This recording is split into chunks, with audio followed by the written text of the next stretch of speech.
Yes. Okay, okay, thank you. Like I was saying before I got into that, we are under an initiative that's called RewirED, and RewirED actually is an initiative that seeks to re-image our education system, and it gets stakeholders, individuals like yourself and myself, teachers, politicians, and a lot of people around our society to just sit down and discuss on certain issues about our education system and to see uh, different measures to which we could give to um, better our education system. So, like, um, like what I said from the beginning. So today it's going to be quite interactive with the few of us that are on it. The number is not an issue. We're just going to interact on some certain questions that I will ask from my end.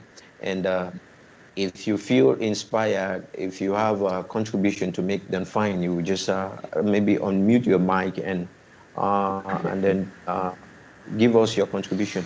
But before we jump start into what we have to do today, I want us to just quickly introduce ourselves so that we get to know each other before we start up with what we are doing today. Can we just quickly introduce ourselves, your name, where you're coming from, and maybe you tell us what you're doing in life. So can we start? Maybe with Rogin, could you unmute your mic and introduce yourself to us? Hi, yeah. Can you hear me? Yeah, we can hear you. Okay. Well, what was the last one? My name and where I Your come from? name, where you're coming from, and what you do in life. Okay. So, for to all of us who are here in this conversation, I am Rojin. You can call me Roj. I come from the Philippines and I am an educator. So what we do is we train teachers practices to teach alternative education to young people and adults. That's great. Thank you very much, Rogin. You're welcome. Um, can we get to our next participant? Maybe just introduce yourself like Rogin did and tell us where you're coming from and what you do in life. Oh, she left. She left. Okay, maybe I guess that should be connection issues, and it's fine. We just move on, Rogin. You and I, Sure. it's great already. So, like what I said when I actually had this post on Facebook, I just want us to just quickly get into the heart of the discussion for today, and it's going to be a couple of questions that you and I could just brainstorm on. And the first of which I want us to talk about the purpose of education. And Mm-hmm. I'll ask you, and like an educator from the Philippines, uh, and to tell us what do you think is the true purpose and role of education? What would you say, like an educator, is the true purpose Mm-hmm. and role of education in our societies today? Mm-hmm. Mhm. Um, Speaking from our experience, we were educated from when we were still young, um, and until now, no, and because of that experience, we were able to, learn things and open our minds to new things, and because of that, it helped us decide.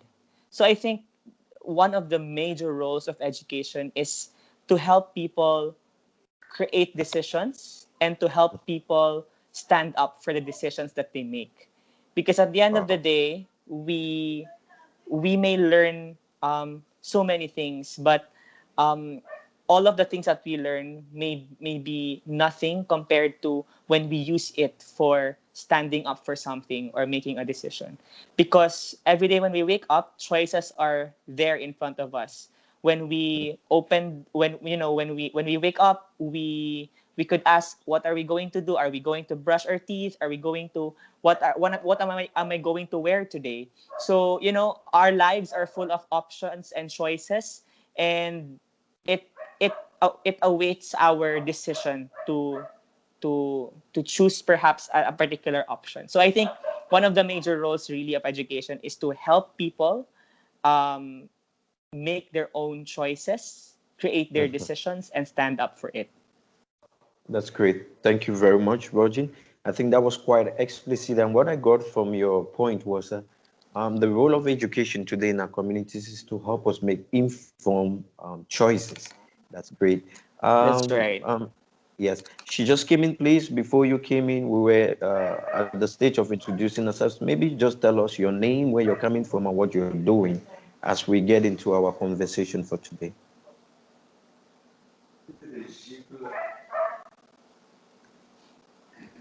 Can you unmute your mic? Hey, good afternoon, Okay. everyone. I'm Fortis Sulamite.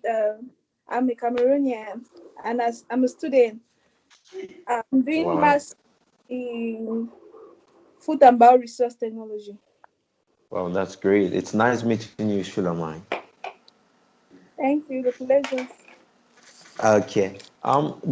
You came in and we were discussing already on the purpose of education, the role of education in our communities today, and Rojin was giving us an explanation of the fact that education is quite important because it helps us to make informed choices in life. Because every time we wake up in the morning, we are faced with choices and we need to decide. Sometimes we need to be educated on making the right choices. I want us to just dive in directly into the next question, and it's going to be on digital learning. How do we ensure that digital learning leaves no student behind?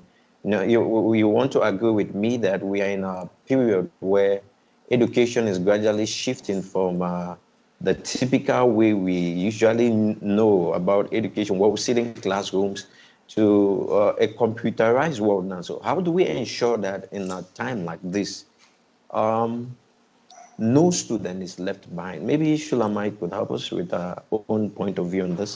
How do we ensure that teaching in this period where we are faced with the COVID crisis, how do we ensure that no student is left behind? Given the fact that not everybody has access to internet, not everybody is connected like we are connected, not everybody knows how to use it. Even those who know how to use it, it's not affordable for every person. So how do we ensure that no student is left behind in periods like this?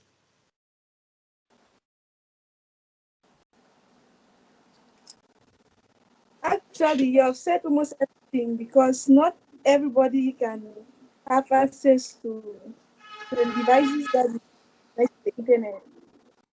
So, if it can be provided, then you'll be good. Okay.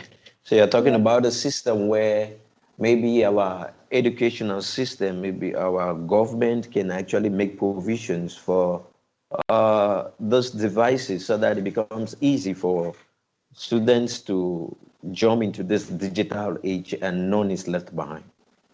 Yeah. They make the Okay. provision and also have like network. They should try to make the network in a way that people can actually connect and be online at the same time because sometimes the network is really stable. I understand when you talk about that because I know where you're coming from. Sometimes it's not just about network, it's about the network and the speed of the network too. So I Yeah. get it. Roger, do you have something to add on this?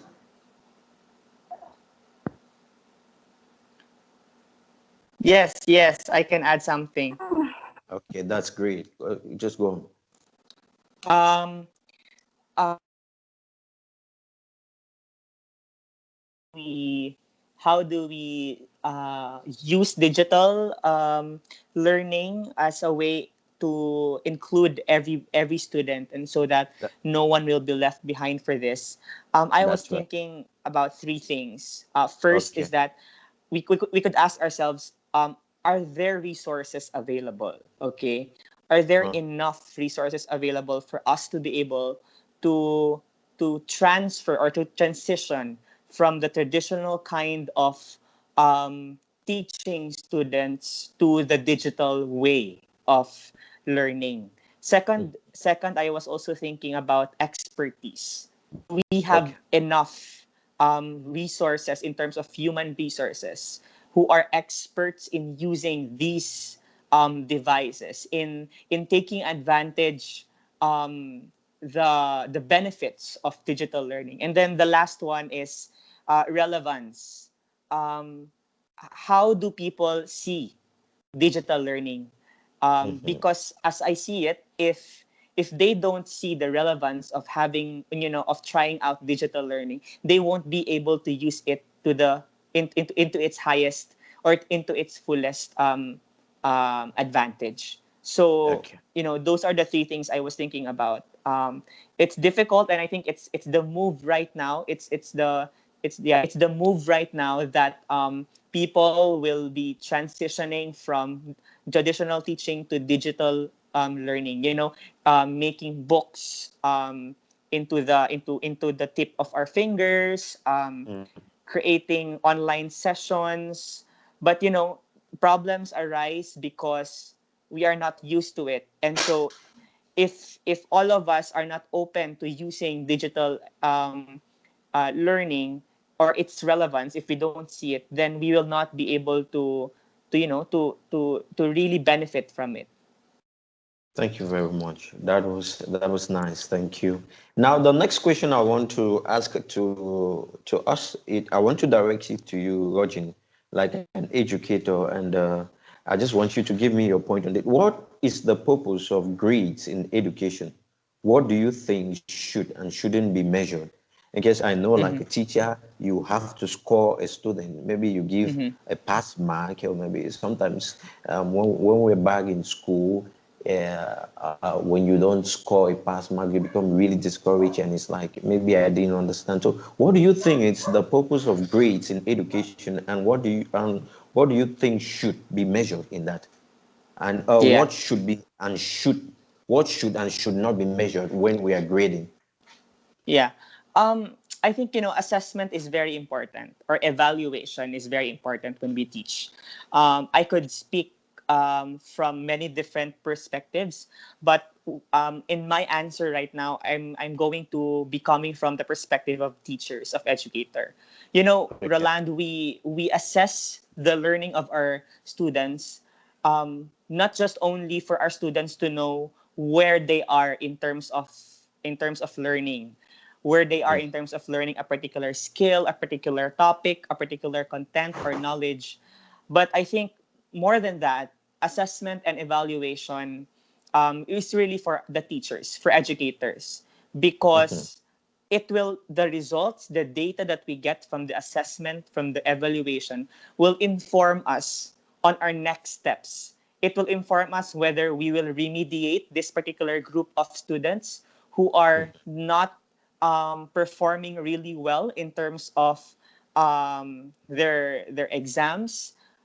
It will also inform us whether we remain on a particular topic and discuss it even more, or it will also inform us whether we can already move forward from there. So it's very important for teachers to be able to also prioritize assessment, and not just only transfer learning or transfer knowledge to our students. well, Um, that's good. and so when you ask about what should be measured, I think the things that should be measured by the teachers are those things that can be related to the real life situation of the students. It's what we call authentic assessment. So when we say Okay. authentic assessment, these are methods, or methods or strategies in assessing the learning of the students, wherein we consider real life situations. And that's when we say that this student is already, ready to go out to the world, go outside the school, and live in the world, because we are confident that using the authentic assessment method, we are able to know that the student is ready for the outside world. Thank you, Roger. That was nice, and I really appreciate your contribution so far up to this point. And I think Shulamite's connection should be disturbing. We just move to the next question, and I want to know about your optimism. What makes you optimistic, if you are optimistic in the first place, about Mm-hmm. the future of education, and why? Are you optimistic about the future of the education in our system, in our world today, and Mm-hmm. why and why? Yeah. I think first and foremost, I'd like to say that um, when I look back, I think I'm not really on the optimistic side. I think I'm more on the middle side, which I learned from my You're sitting mentor on the is fence. yeah. No, no, I know. I learned just a few days ago from my mentor that we call it pragmatic idealism. It's Oh, it's it's when we are positive about a result. It's when we hope for a positive result, yet we consider several risks and identify solutions for these risks.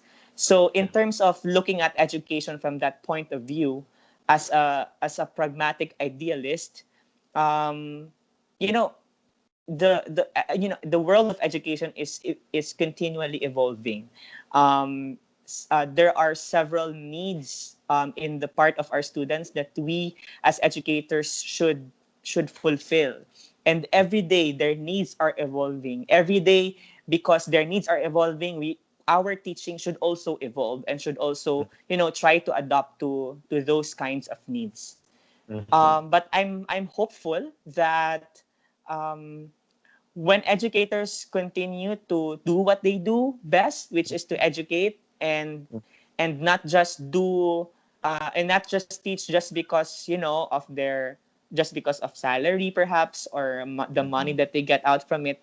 When they teach, I hope that they teach with meaning, that they find meaning from what they're doing.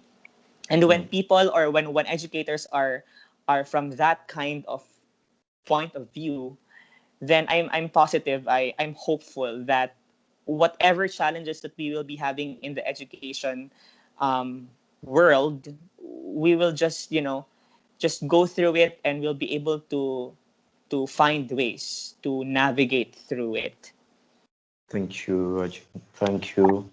And like what you said, I think the greatest of all, when we want to put optimism in view concerning our education system, is to make sure that our educators do not just focus on the reward they get from what they do. They should actually try to find meaning. As to me, when I look at the educational system, or maybe talking about education from where we stand now, I think I'm quite optimistic. I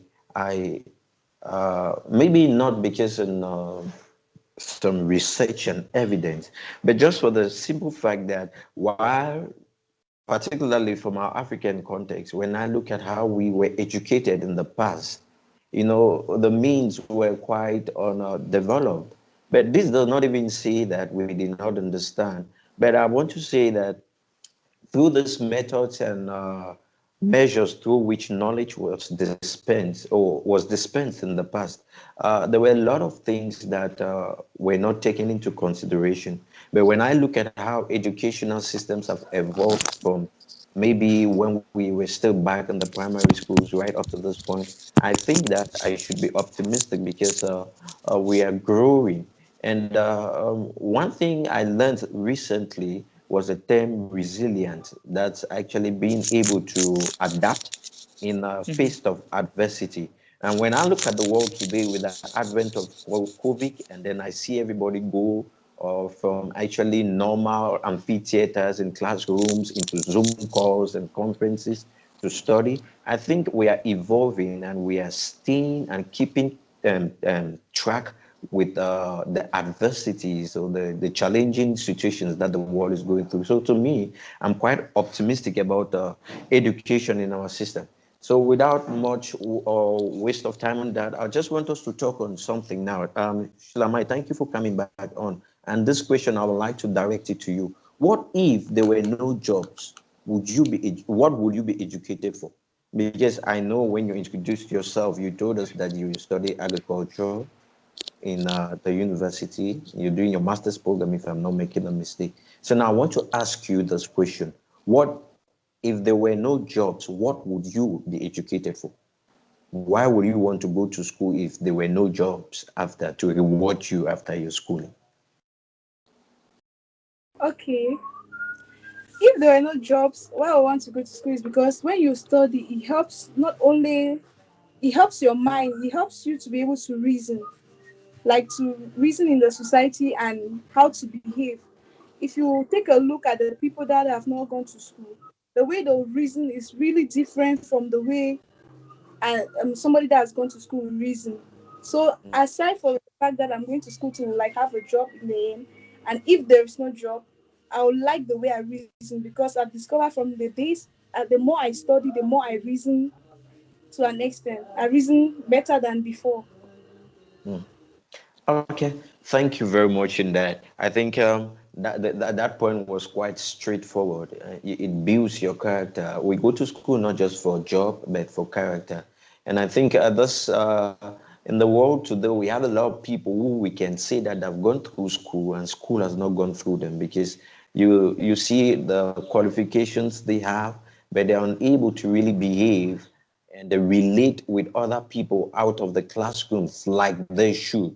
And so education is not just for jobs, like she said, but it also enables us to build character and build strong and mutually beneficial relationships between ourselves and other people. So thank you for that. Now, Rogin, I want to direct this question to you. What will make people uncomfortable to do within the education sector, but will not help, but would help shift the paradigm of education? So, what do you think, like an educator, will make people feel uncomfortable to do? But when they do it, it's going to shift the paradigm of education. It's going to better things off. Mm-hmm. I think it depends on the context. You know, when we talk Uh, about, for example, here in the Philippines, and because I say that it depends on the context because we all have different contexts. I mean, in your okay. place, you have a different kind of educational system here in the Philippines as well, and we also have a different kind of educational system. And you know, we are composed of several regions, and in each region we have, you know, our own way of doing things, but of course guided by the centralized educational system. But you know, I think that is one thing that people, or I think as educators, should consider, that we should know how to contextualize um, things. You know, these can be mandates from the central office. Um, for example, for instance, for when we talk about mandates, these are centralized policies for education. However, because we are located in the regions, we have to contextualize it to best fit the mandate and or the policies and make it more relevant for people to follow in our region. So, you know, it's very important in a highly globalized environment today. We should be able to contextualize things and make it meaningful and make it relevant and relatable for people in our region, in our context. So I think that is one thing that people are afraid to do, because they first, I think, you know, from my perspective, they don't want to do it because they don't know how to.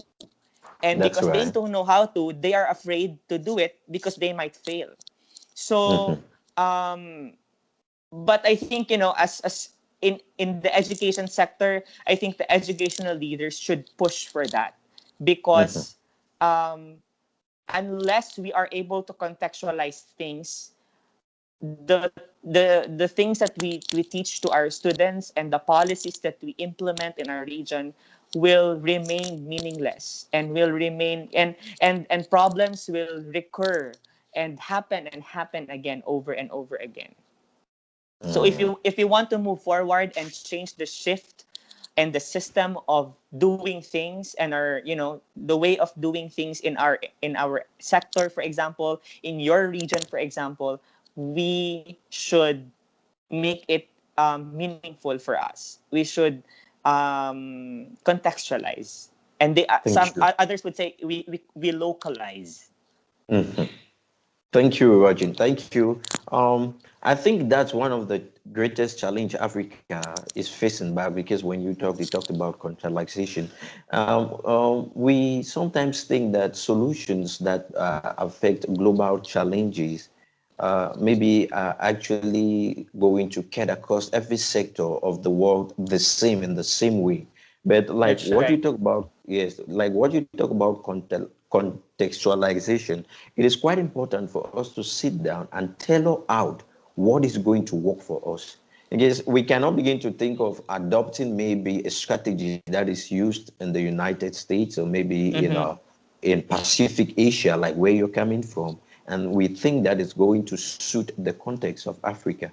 So, from what you said, I think what we should gain, or what we I have gotten from this, is what we must do in our education system that we are not doing is to contextualize it, and I think that's a great point. Now, I want to channel this question to Shulamite, and it's about the global challenge we're facing today in the world, with a global impact, of course. What opportunities for education have emerged due to COVID-19? What will you say are opportunities that have emerged in this period due to the presence of COVID-19?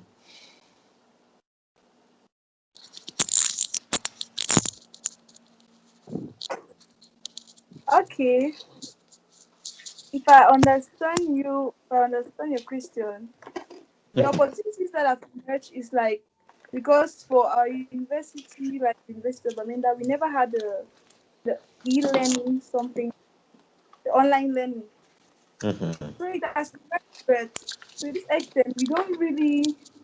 It has emerged as an opportunity, but we don't admire it because we don't understand through that process. Okay, okay. I understand what you said. I understand. So, e-learning actually has emerged as a result of COVID, but it is quite still stringent for you people, because it's kind of difficult to adapt to it. Roger, do you have something to add on this?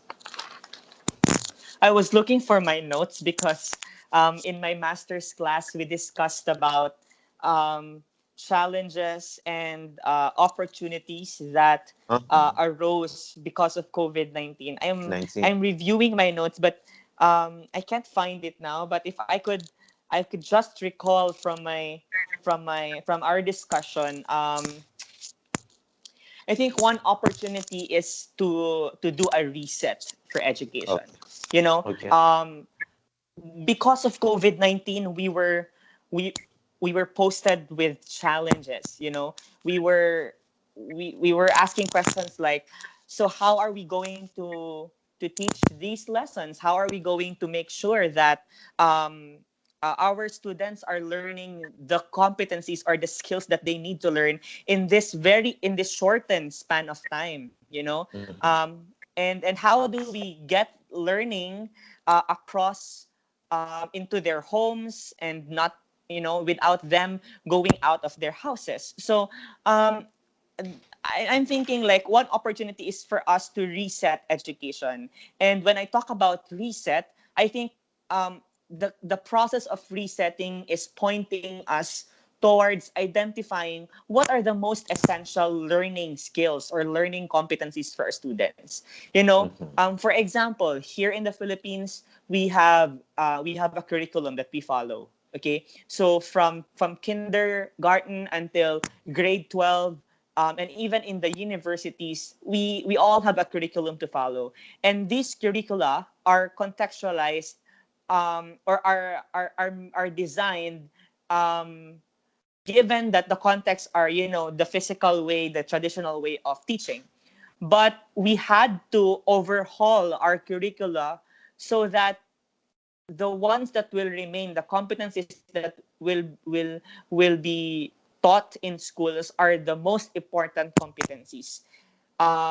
Because we recognize that we don't have enough time to teach everything. Say, for Mhm. example, in the alternative learning system here in the Philippines, the curriculum has 6 learning strands.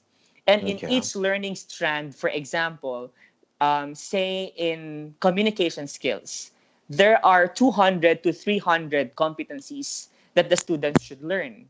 That's But quite in this enormous. context, right? In this context, it's difficult to teach that because one, the number, the frequency of our meetups have been decreased, and the danger of going out is really, really, eminent.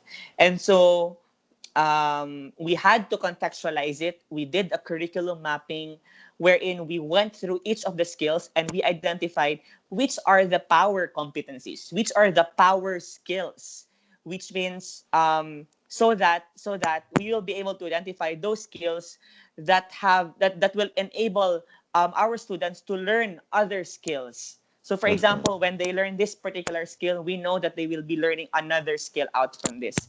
So we call it the most essential learning competency. And with, I think we wouldn't have done that um, had we had we continued our, or if we did Normal not life without experience COVID. COVID. Right, right. That's right. That's right. Thank you. Thank you very much. I'll propose that at the end, even when we get to the end of this, we'll just get a briefer.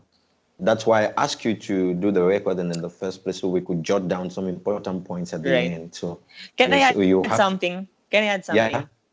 Mm? Yeah. I'm sorry to butt in, but I have to add No, no, something. it's okay. Another opportunity also that we can, see out from the COVID-19 situation is to, the opportunity to see the reality, the status of our educational system.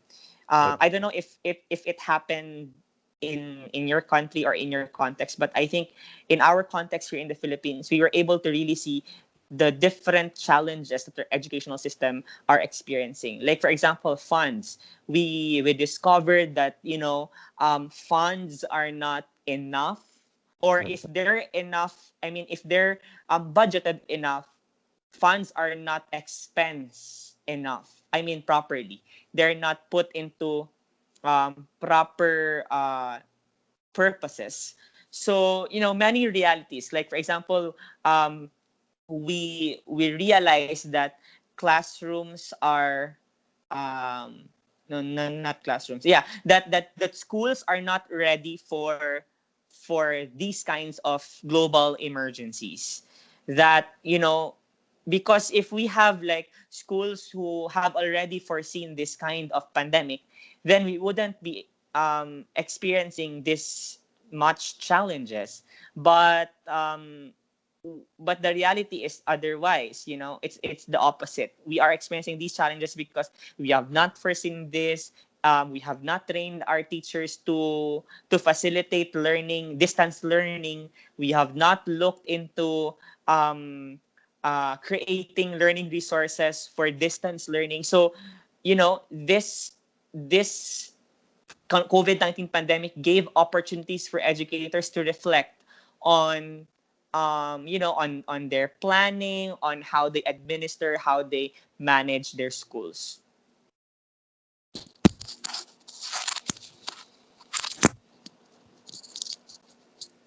Okay, guys, just give me a minute. Let me come, please. A minute.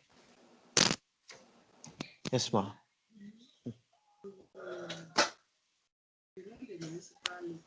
Mhm.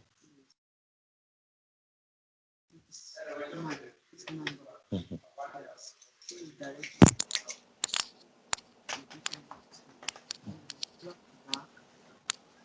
I get a bigger. I don't. I get a bigger envelope. Mhm. Mhm. Okay.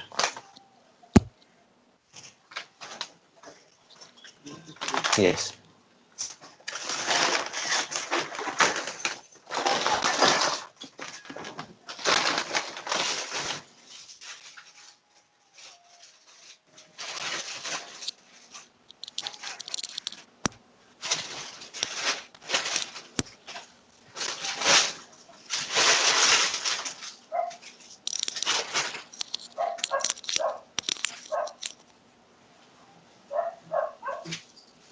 Okay.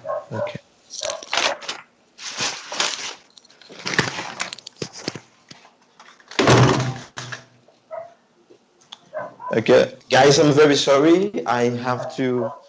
I'm struggling to mix up work at the same time with this, but thank you for your patience. It's fine now.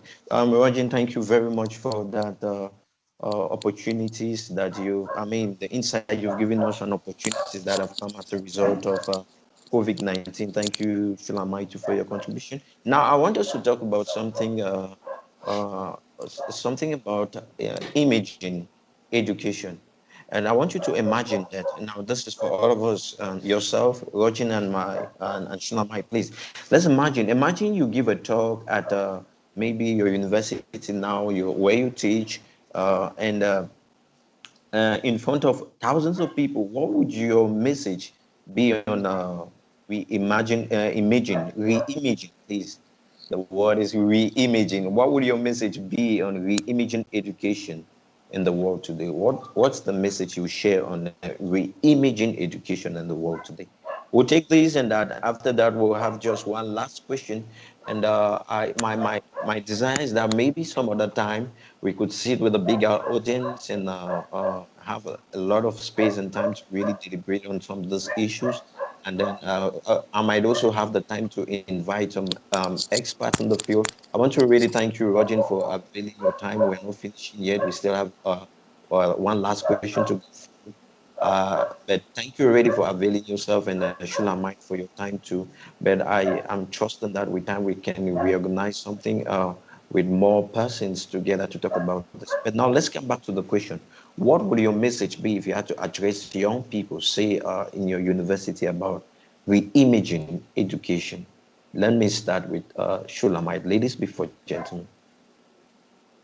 Yes. Please, I don't understand this too. I didn't Okay. understand the question. Uh, okay. Thank you for that. Maybe Rajin, can you step in? Did you get what I said?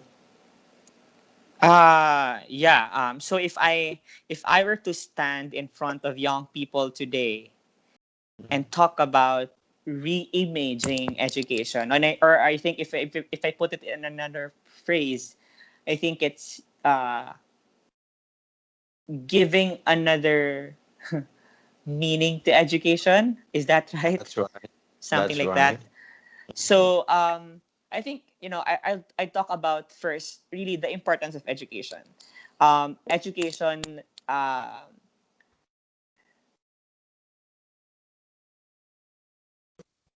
regardless of education has been really important even way back then in our grandparents time they were taught to value education, and until now in our generation we are still valuing education, and that is because we recognize that education is our ticket to the future. If we Mm, want to be able to adapt and make informed decisions and form our character, just like what Sulama said earlier, then we will be able to navigate the future.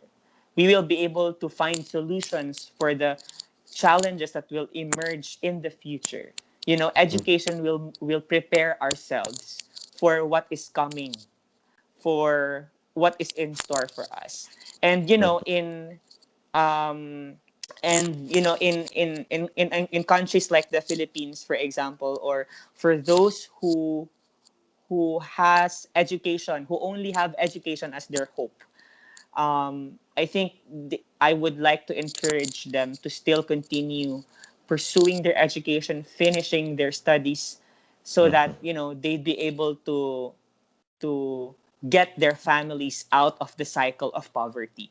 That's Because right. in countries such as the third world countries, we have so many poor families longing to be able to experience a better life, and Mhm. some say they'd work hard, or some say they'd be able to achieve what they are longing for just a short span of time. But I Mm, think when you are in a very difficult situation like poverty, it's difficult for you to get out from there, but it's mhm. not impossible. And so I would have to encourage all the young people to continue pursuing education because that is their key to be able to go out of the cycle of poverty and be able to first provide food on their family's table and eventually provide all the things that their family needs and even their family the things that they want to experience or have. So, education will give us the things that we want and will allow us to be able to make informed decisions, to be able to form who we really are, our principles, um, our character, our values, because these things are priceless. Money cannot buy this. Education is giving us priceless things, such as integrity, such as um, um, being able to know that we are free, such as being able to defend ourselves from people who want to lead us into a different direction. Thank So you. education is very important for us really. And that is the kind of image that I want our young people to see. That the image that our grandparents saw in the past is still the same image that they are seeing now. It's that education is valuable, it's important.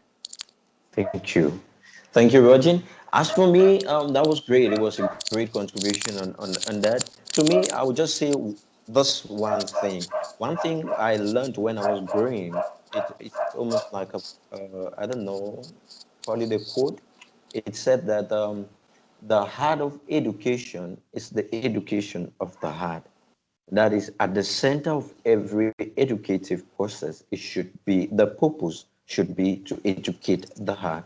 So to me, if I were to stand in front of a crowd of young people to talk to them about how to re-image education in our world today, I will go for the fact that whatever we do, whether be it in chemistry, biology, physical education, or every sector of learning that we have to, if it's not focused on educating the heart of the student, then there is something vital about it that is missing. So to me, if we must re-image education in our sector in our world today, our educational system should make sure that all and our teachers, our educators should make sure that our curriculums should all have items that will educate the heart of the student. Now, one last question, and we are out of this. Now, this is a kind of it's easy and it's going to be just fun. So, tell me what made your day when you were in school. What made your day? What made your day a good day back in school? Maybe in your let's go back now to your primary school. Let's not talk when we're let's think about when we're kind of when we're still kids. What made your day when you were back in school? Shulamite, let's start with you. What made your day? When it was lunchtime?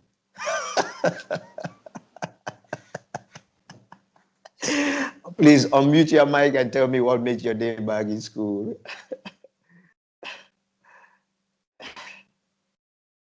And then I'm going to share with you There, guys too what made my day. Okay. there are several things that made my day useful. Okay, one of it was when I understand a particular thing, it makes my day. Mm, Lunchtime, not forgetting lunchtime. But when I understand a particular thing, it makes my day. Then when they give me an assignment and I come back with it and I'm successful in that assignment, it also makes my day. that's great. That's great. Rajin, what made your day back in school? I'm trying to remember also. um, but I think, top of my mind is the memory of us, me and my classmates, walking from school to our homes. It's when going home. I mean, it's when all the day's work are done. That's what I miss about my high school, for example, because the time that we take when we walk from our school to our homes, because we just walk. We don't need to ride um, a, a motorcycle or a vehicle, we just walk from school to our homes. And because we just live near each other, so we are a team when we go home. So and in that time, in walking home, I think, we can talk about different things. We talk about what happened in the class, or just the just the process of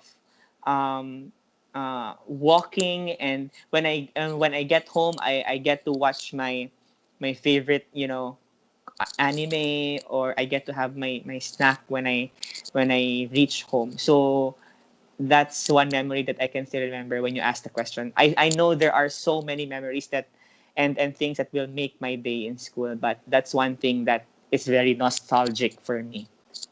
Okay, thank you, Roger. Thank you, Shulamite. As to me, what made my day when I was back in school was when I had the bell that said it was closing time. I was quite Mm-hmm. excited because I remember sometimes studying when we were still in primary school was sometimes really tedious, and all I could think of was going back home and resting. So when I got that bell that said it was end of the school day, my heart leaps with joy, and I'm happy to go back home.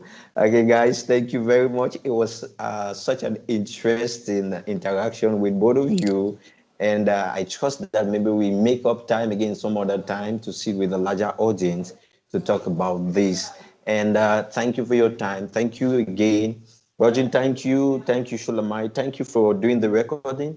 I would love that maybe after this, if you can get some data, you should forward the recording to me so that I could go through again. This has been Rewired Talk, and it is wonderful having you guys. Education is the business of every person, and that's why we sit today to talk about it. Bye bye, and have a great day back there. Bye. Bye. Bye. Bye.